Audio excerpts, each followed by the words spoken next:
Valérie Donzelli.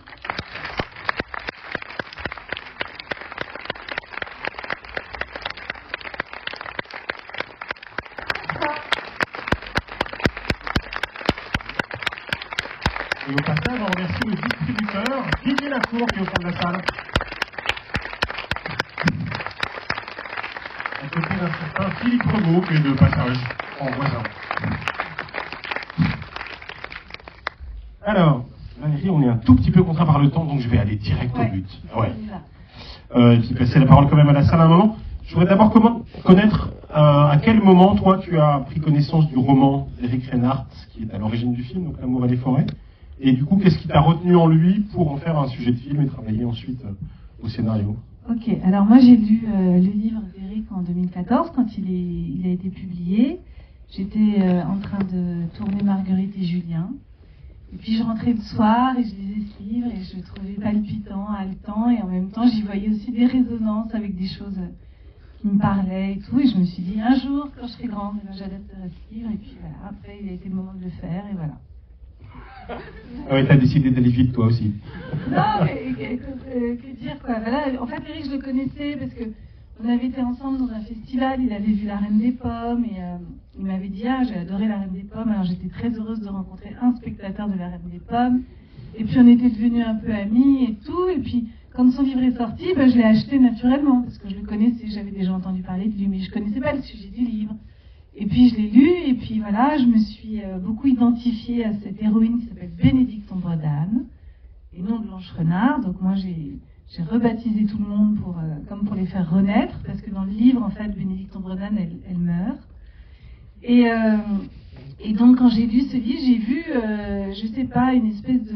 C'est compliqué à expliquer, mais j'ai vu une espèce de potentiel comme ça pour faire une sorte de thriller psychologique autour de l'emprise, et qui était un sujet qui m'intéressait, qui me parlait, et voilà. Et du coup, je rebondis ici. Là, c'était beaucoup mieux. Ouais.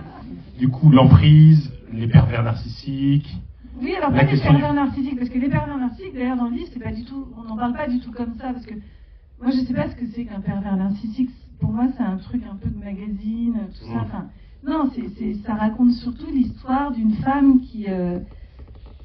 voilà, une femme qui a un rapport à elle-même un peu compliqué, même si c'est une femme brillante intellectuellement, qui fait un métier qu'elle aime, qui est belle, etc. Elle a une faille intérieure qui fait qu'à un moment donné, quelqu'un va l'investir, en fait, et va investir sa propre maison, et elle-même ne sait plus qui elle est. Et c'est ça qui m'intéressait, en fait.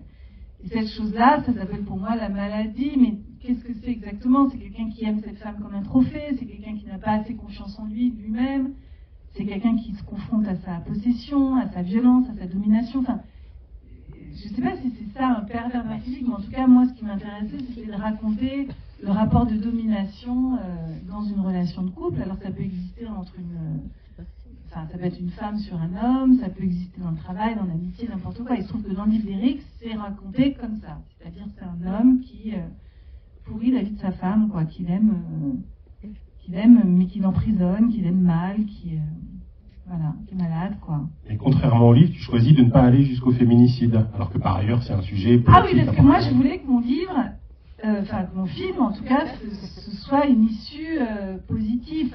Après, c'est ma libido de vie, de cinéma, de tout. Enfin, j'aime aller vers la lumière plutôt que de m'enfoncer dans les ténèbres. Donc, c'était important pour moi que le personnage puisse s'en sortir. En fait, quand j'ai lu le livre, il y a plusieurs choses qui m'intéressaient. D'abord, cette histoire de la parole qui se libère, de quelqu'un qui parle et de quelqu'un qui reçoit cette parole.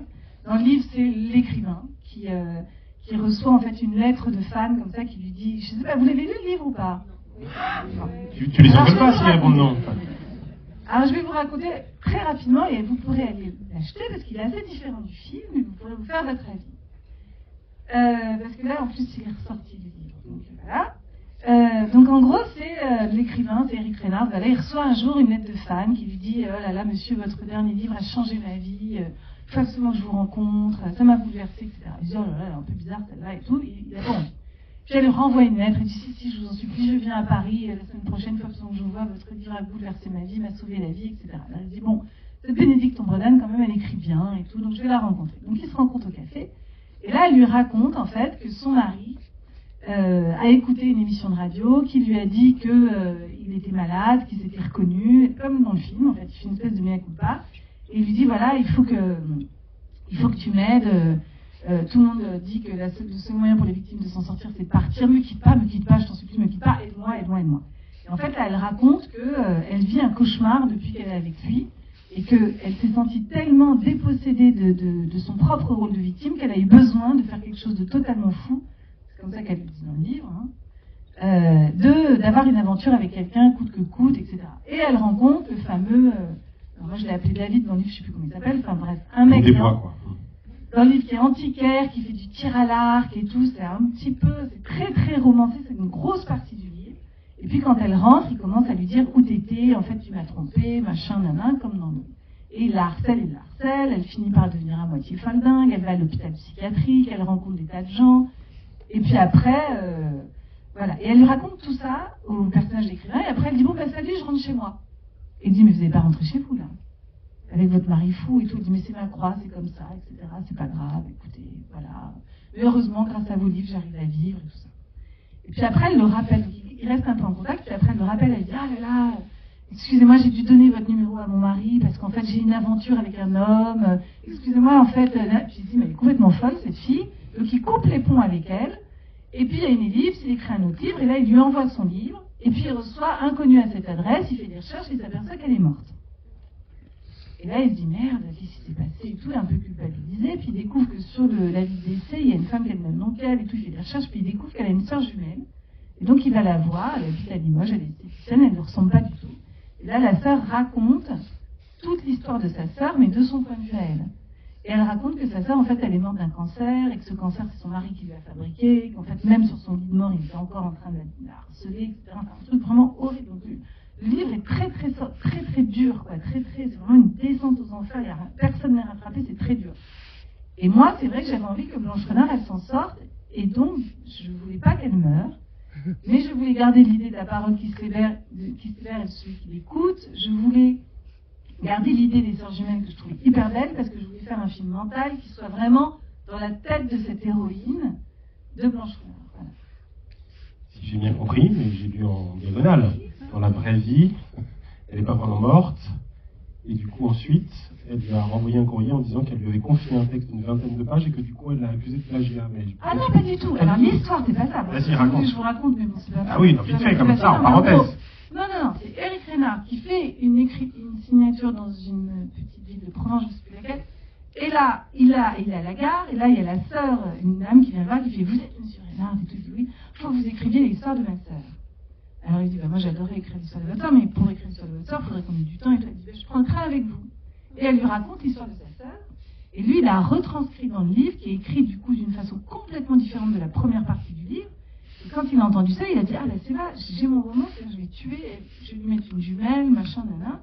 Et donc il a repris texto ce qu'avait raconté la sœur. C'est pour ça qu'elle l'a accusé de plagiat, mais elle a perdu le procès, parce qu'en fait, elle était d'accord pour qu'il raconte l'histoire, et il peut la raconter de la façon qu'il le désire, en fait. Alors, une petite question de cinéma, puis après on passe la parole à ça. Le film est assez, oui, je t'ai prévenu, hein.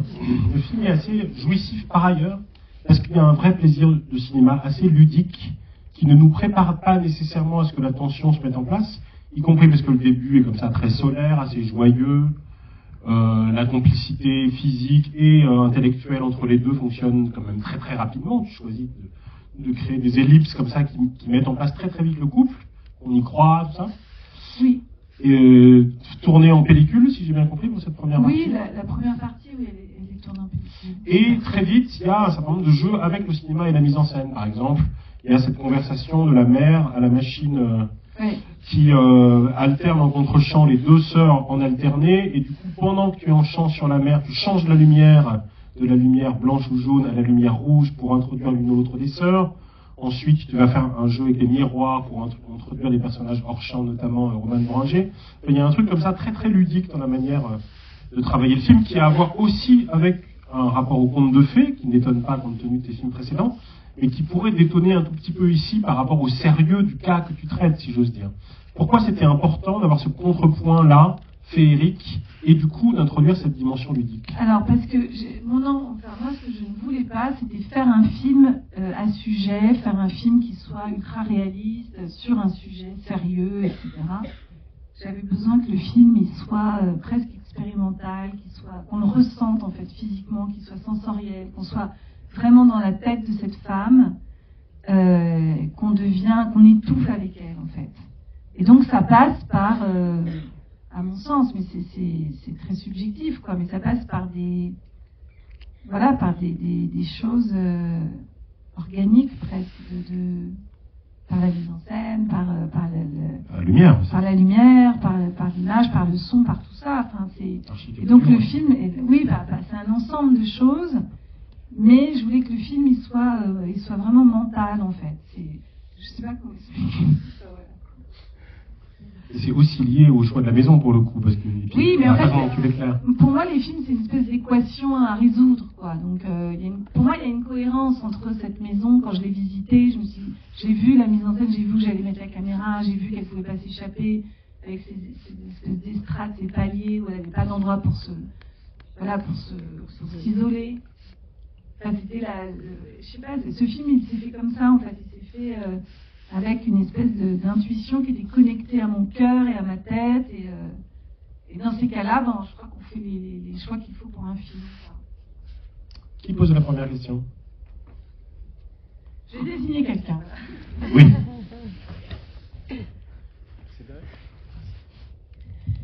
Moi, j'en ai une, mais je suis désolée, c'est pas une question cinématographique. Oui. En fait, c'est la deuxième fois que je vois ce film. Je l'adore.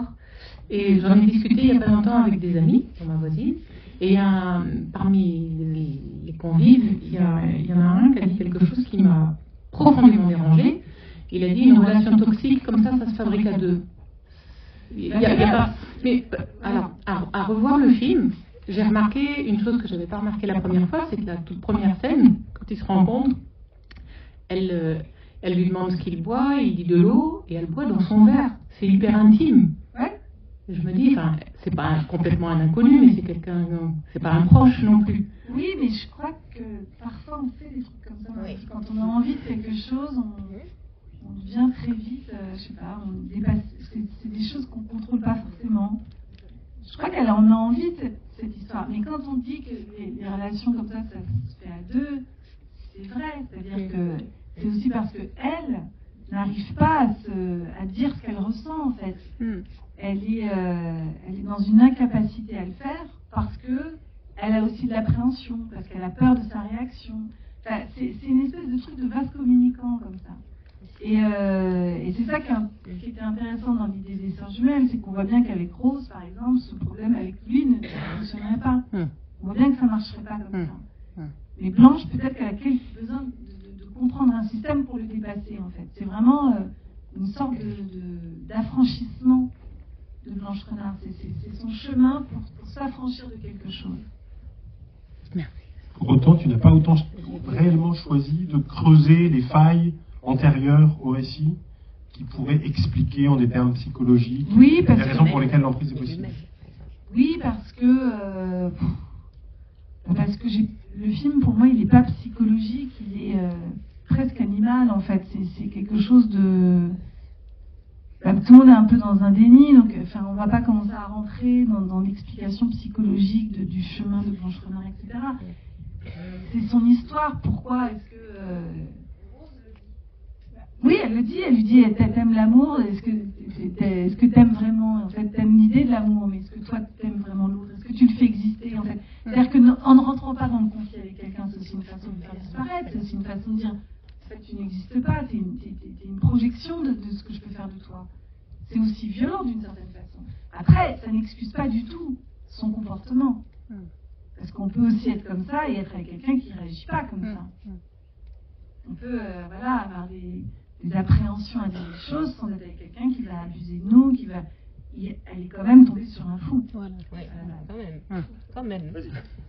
J'ai l'impression que...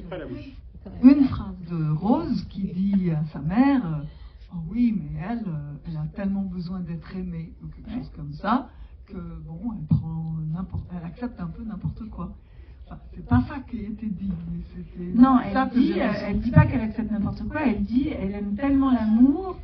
En fait, ce qu'elle aime, c'est l'amour, pas lui. C'est être Elle aimé. aime l'idée de l'amour, elle aime être aimée et elle aime l'idée de l'amour. Mais, il y Mais en avait même pas- temps, c'est elle compréhensible. avait besoin, ou elle a tellement besoin. Oui, elle a besoin d'aimer. Donc là, il y avait la clé, il y avait la clé du personnage. Moi, ça m'a tout de suite éclairé une bonne fois pour tout Ouais. le film. Ouais. Ah oui, Donc en même temps, c'est beau d'être c'est une petite clé psychologique quand même. Oui, mais c'est pas. On va pas faire. Voilà, c'est pas non plus. Traumatisme d'enfance qui expliquerait tout. Oui, enfin, on sait pas pourquoi. Enfin, c'est des trucs. Ah non, mais là, vous n'êtes pas d'accord. Ah, Faut arrêter de se polariser sur cette femme. Bon, effectivement, elle est dans un moment de déprime quand elle le rencontre. C'est vrai qu'elle a quelque chose d'une faille, hein, évidemment. Lui, il rentre dedans. mais bien sûr. Et lui, il a besoin de Mais ça. ça, on est d'accord. Et il se construit en elle. Il n'a aucune personnalité, Exactement. aucune Il identité, investit l'autre, aucune. évidemment. Voilà. Et Mais donc ça, je suis d'accord. ça quand même, enfin, moi j'en connais beaucoup. Ah, mais bien sûr, C'était mon mais- travail. Et donc, je vais dire que là, je ne vois pas comment on peut s'échapper. Bon, il y a toute la famille, il y a tout à regarder. Bien sûr, mais c'est pour ça que j'ai fait le etc. film dans le. Bon. Mais là, moi, si vous voulez, quand on se penche sur cette femme, ça m'agace. En plus, elle est jumelle, vous la montrez dans une jumellité, et donc les jumelles, il y a toujours une faille chez une ou l'autre. Ouais. Bon. En même temps, un couple, hein, il y a la problématique d'un et la problématique de l'autre qui fait une troisième problématique. Enfin, pour moi. Donc, j'aurais des choses à dire là-dessus, parce que j'ai déjà vu une fois votre film aussi, et je ferais bien le voir pour vous rencontrer. Oui, mais je suis d'accord avec vous. C'est pas. Il n'est pas question de dire c'est blanche, elle a Non, une mais faille, c'est- elle a ceci, elle a cela, évidemment. Je veux dire, après, il y a de l'abus et elle est victime, évidemment. Enfin, c'est tout ce que j'ai raconté dans le film. Oui, non, mais ça, c'est très bien fait. Et on est dans la tête de la victime. Ah, Et très, ce que j'ai très, voulu montrer, vraiment. c'est que c'était pas si Il n'y facile. a rien de à partir, en reprocher fait. dans votre film. Vraiment, Voilà. mais justement, quand on écoute un petit peu ce qui est Oui, ressenti, parce que c'est- alors moi, ça me fait réagir. Mais oui, mais vous avez raison de réagir, parce qu'en fait, c'est aussi une façon de se déculpabiliser de quelque chose, de dire ça se fait à deux. Et puis d'ailleurs, bon. C'est vrai qu'elle ne parle pas, et moins elle parle, plus lui, il l'attaque. Oui. Parce que ça, Mais elle parle pas parce que aussi Voilà. elle a de l'appréhension à dire des choses, Oui. parce qu'elle sait qu'il peut être Comment il dur, va elle sait réagir. que Voilà, c'est ça. euh, Oui. des choses déjà. Et elle Non, prend elle sur est- elle veut elle pas est rentrer dans en l'emprise, conflit, elle est- idéaliste, Voilà. elle se dit que les choses vont s'arranger. Voilà, c'est plein de petites choses en fait qui fabriquent tout ça. Voilà. Allez-y. Vous dites que votre film n'a pas trop de dimension psychologique. Enfin, moi, je pense que c'est très justement joué, surtout au début. Moi, j'ai un peu, enfin, je suis moins fan de l'explosion, un peu plus caricaturale. Mais je trouve qu'au tout début, c'est extrêmement juste. C'est-à-dire que, sans poser de diagnostic de perversion, on peut se demander si véritablement il l'aime, c'est-à-dire si elle existe en tant qu'être humain, et si le sentiment qu'il éprouve est un sentiment d'amour. C'est-à-dire qu'on le sent quand même assez froid et distant dans la relation. On a quand même l'impression que les choses sont... qu'il y a quelque chose comme dans de prestance, quelque chose qui est donné à voir à l'autre, mais qui manque d'authenticité. Alors je ne sais pas si c'est voulu ou si c'est perçu, mais en tous les cas c'est très juste. Oui, bien sûr. Il est, c'est la femme trophée, quoi. Il l'aime comme quelqu'un. Il aime l'idée de l'aimer aussi, mais il aime peut-être pas forcément. D'ailleurs, il le dit à la fin. Il dit je t'ai aimé, mais je t'ai aimé mal. Et quelle consigne tu donnais à Melville Poupeau sur cette question-là, du premier degré, ou à quel degré de jeu il devait jouer en fait sur ce personnage dont il dit lui-même que c'est un salaud, mais si on joue le salaud de façon trop caricaturale, évidemment le film ne fonctionne pas.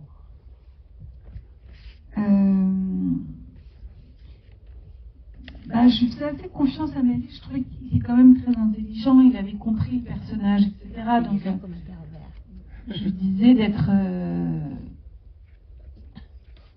honnête quand même au début, quoi. Pas de pas jouer, justement, c'était difficile. En plus, on a tourné le film en commençant par les scènes violentes et à la fin, on a tourné la rencontre. Donc, j'ai essayé d'atténuer quand même tout ce qu'on voyait par la suite, mais en même temps, c'était bien parce qu'on savait jusqu'où il allait. Et je voulais qu'il soit charmant, qu'il soit... je voulais que ce soit Cary Grant, quoi, quand elle le voit, elle ne se dit pas une seule seconde. C'est pour ça que j'ai choisi Melville aussi, c'est qu'il n'a pas du tout... c'est pas quelqu'un qui fait peur physiquement. Oui, mais ce que je veux dire, c'est que c'est pas une caricature du gros. Pardon ? Maintenant, on est presque dans psychose. Oui, c'était plus un truc mental en fait. C'est une pression mentale, c'est une violence mentale. D'ailleurs, il lui dit est-ce que je t'ai jamais frappé, tu me prends pour ce bourrin, tu frappes moi, je vais. Ah ouais, on en est là. En fait, t'as cette image-là de moi, etc. Et puis à la fin, il l'étrangle parce que c'est tout ce qui lui reste, quoi, pour la garder. C'est la violence physique et la tuer. Bonsoir, merci beaucoup pour ce film. Il y a 3 choses que je voulais dire, mais je vais essayer d'être rapide. La première chose, c'est des fois j'avais envie qu'elle parte. Je me dis mais pourquoi elle part là ? J'étais énervée, mais en même temps je sais que c'est des mécanismes. Elle le dit à un moment, elle dit je me sentais prisonnière. Elle voyait même pas que la porte était ouverte. Donc ça c'est la première chose et c'était très bien fait, je trouve, très bien rendu. La deuxième chose, c'était que lui, au départ, il est très charmant, en effet, et ça arrive petit à petit.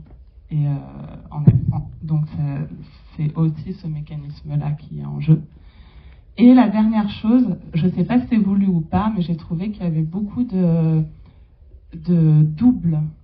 Donc double dans le sens, déjà les jumelles, les 2 enfants, l'amant, le côté triangulaire, donc le double, les 2 hommes, et aussi le double dans le sens, le narcissisme un peu, avec aussi cette coiffeuse qui revient, et ce miroir.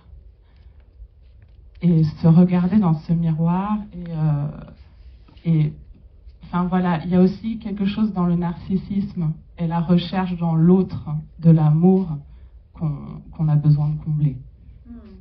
Oui, je pense qu'il y a quelque chose de cet ordre-là. Je pense que peut-être que Blanche, ce qu'elle aime à travers le regard que Grégoire pose sur elle, c'est l'image qu'il lui renvoie.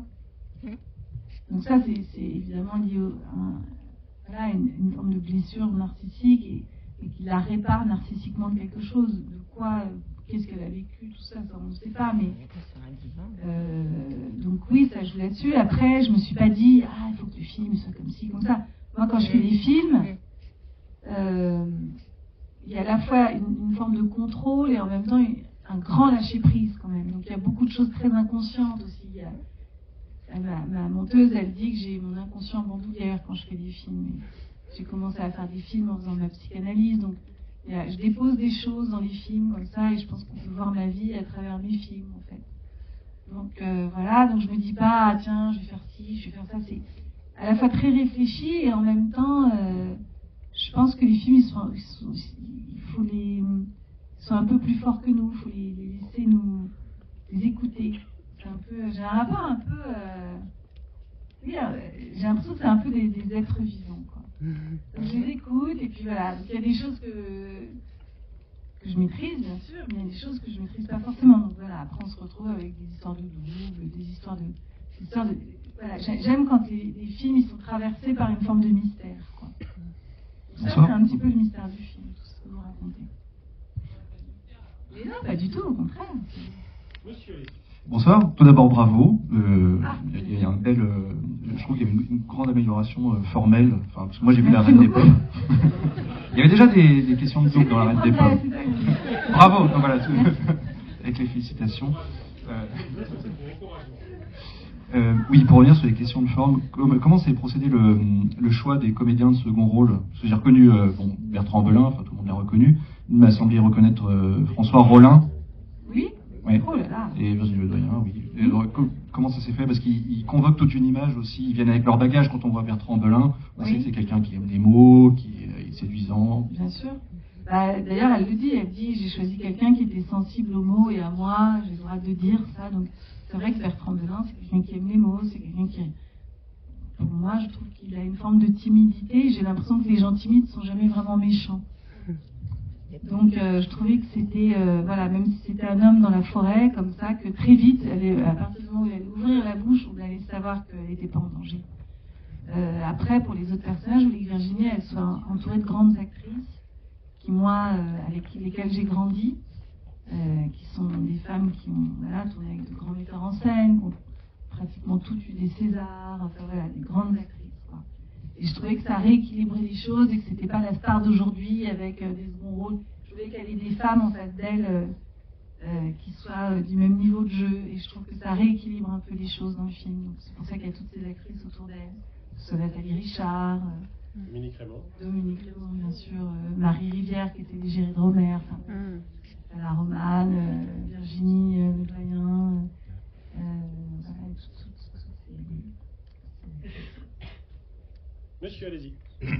Bonjour et bravo aussi. J'avais une question, j'ai deux questions. Est-ce que dans le livre, est-ce que le personnage a des enfants? Oui, bien sûr, ils sont adolescents. D'accord. Et c'est une partie importante aussi de... Oui, parce que les enfants détestent leur mère à la fin. Oui. Ça fait partie aussi du truc, parce qu'ils manipulent les enfants vont même pas au chevet de leur mère quand elle est mourante. Enfin, c'est vraiment très très très dur, quoi. Parce que je pensais à ça par rapport à la question de la dame qui disait on comprend pas pourquoi elle part pas.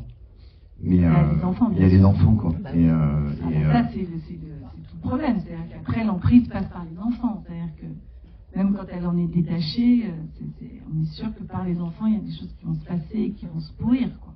Oui, mais après, moi, j'ai pas vu tout votre cinéma, mais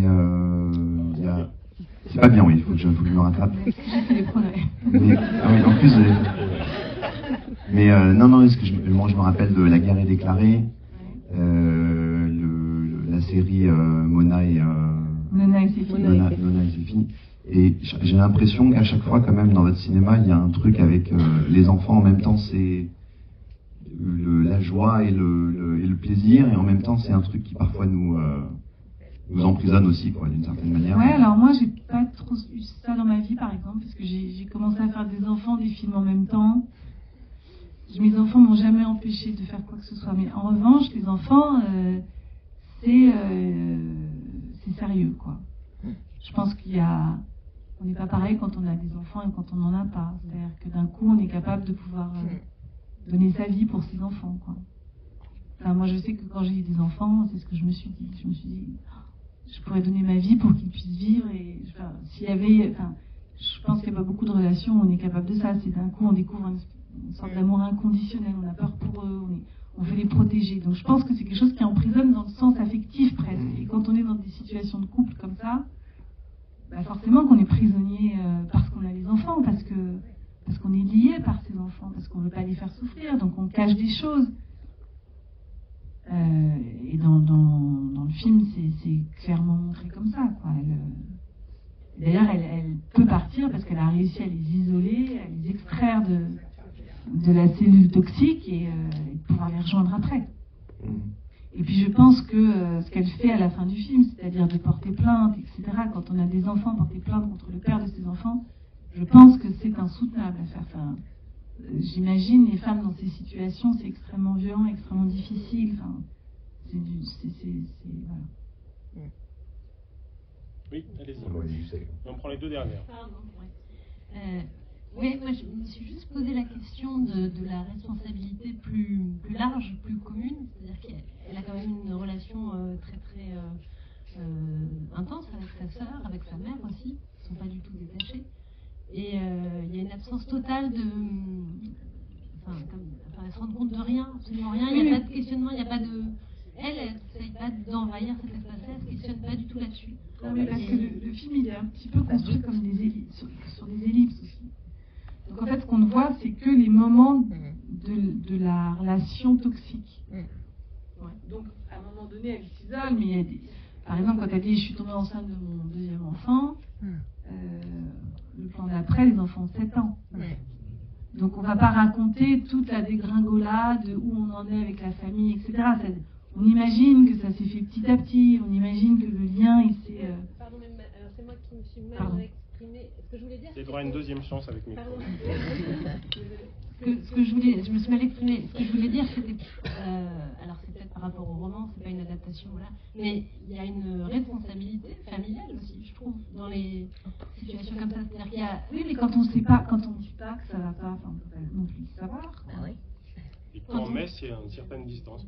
Quand il y a une... Oui, mais vu qu'elles ont une relation super fusionnelle... Bah oui, mais le problème, c'est qu'on imagine bien que cette relation super fusionnelle, la sœur, elle a dû aller vers elle, puis petit à petit, l'autre se détache, donc l'autre, puis l'autre, elle rencontre quelqu'un, et puis voilà, puis il suffit de pas grand-chose pour qu'elle se reconnecte très vite, mais à un moment donné, elles se perdent un peu de vue.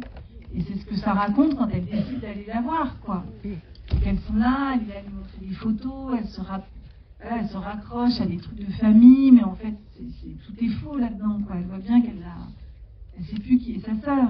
Et c'est pour ça que d'un point de vue purement instinctif, elle se dit, je lui file ma bagnole, je te donne comment ça s'appelle, un cadeau de libération, quoi. Quand il passe devant l'école, excusez-moi, quand il passe devant l'école avec sa voiture et qu'il la surveille, oui. Elle dit qu'elle avait honte. Oui. Bah, je trouve que ça répond à cette question.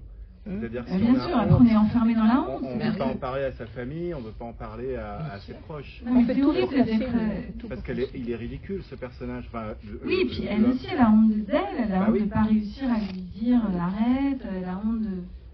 Elle a déjà d'imaginer dire en fait il m'a menti, elle se sent honteuse en fait, elle se dit mais donc elle se dit non allez on va y arriver. Elle veut pas dégrader l'image du père aussi. Oui c'est compliqué parce que c'est elle aussi qui s'est plantée d'une certaine façon. Donc le pacte du couple c'est la vérité absolue, c'est le la vérité, c'est la transparence. Ça, si quelqu'un vous dit un jour vérité, il faut partir. Là, c'est la leçon du film. Voilà. Vérité. La dernière question. Justement, vérité, moi je voulais revenir sur votre choix de ne pas coller au livre sur le fait qu'elle meurt à la fin et sur le fait de ne pas vouloir en faire un sujet, comme je disais tout à l'heure. Pourquoi exactement? Vraiment, alors pourquoi? Parce que moi, je crois en la vie quand même. Je suis un peu de ce côté-là. Je pense que les choses qui marchent sur un livre sont pas forcément possibles dans un film. J'avais envie que ce personnage s'en sorte parce que j'avais envie de dire c'est possible aussi. Et j'avais envie de raconter l'histoire d'une femme qui s'en sort par elle-même aussi. Mais c'est compliqué de ne pas en faire un sujet, justement. Non, mais c'est pas qu'on n'en fait pas un sujet, c'est-à-dire qu'on n'hésite pas à ce sujet, puisqu'on parle de la violence conjugale, on parle de l'emprise, etc. Mais que le film ne soit pas réduit à ça. Vous voyez ce que je veux dire? Que le film propose autre chose que juste son sujet, que ce soit une espèce de voyage comme ça. Alors peut-être que j'ai pas réussi, mais en tout cas une espèce de voyage charnel, sensuel, vraiment d'être comme si on était assis dans la chambre à coucher, enfin, d'avoir un rapport intime en fait avec cette histoire. Et je pense que ça passe par des choses formelles un peu particulières, mais c'est aussi mon rapport au cinéma là qui... Moi j'ai besoin de raconter des choses de cette façon-là aussi, d'une façon... Oui, je sais pas comment dire quoi. Oui, il y a un peu moins de fantaisie, c'est vrai. Voilà, mais j'en avais plus au scénario, il y avait beaucoup. J'ai un peu rêvé. Ouais. Très bien. Oui, c'était plus léger, oui. Sauf, j'ai eu un instant où je pensais que j'en aurais quand ils ont commencé à chanter ensemble, mais il n'y a pas eu d'autres moments équivalents. Ouais. Il faut dire que ça a progressé dans l'ombre, mais ce moment de fantaisie, je me suis dit, ah voilà, la touche dans le série. Ouais. Et je l'ai pas retrouvé après. Là, ouais. Oui, ben le film s'y prêtait pas complètement quand même. Non, parce qu'à ce moment-là, c'est une façon qu'il a, lui, de la charmer. C'est qu'il lui chante une chanson parce qu'il sent bien qu'elle est malheureuse. Donc il commence par lui chanter une chanson et en fait, la chanson, d'ailleurs, elle démarre a cappella, comme ça, comme s'il chantonnait dans la voiture. Et puis après, elle devient une chanson de film, quoi, avec la musique et tout. Et c'est comme si elle rentrait, elle décide de rentrer et de croire à cette fiction, quoi.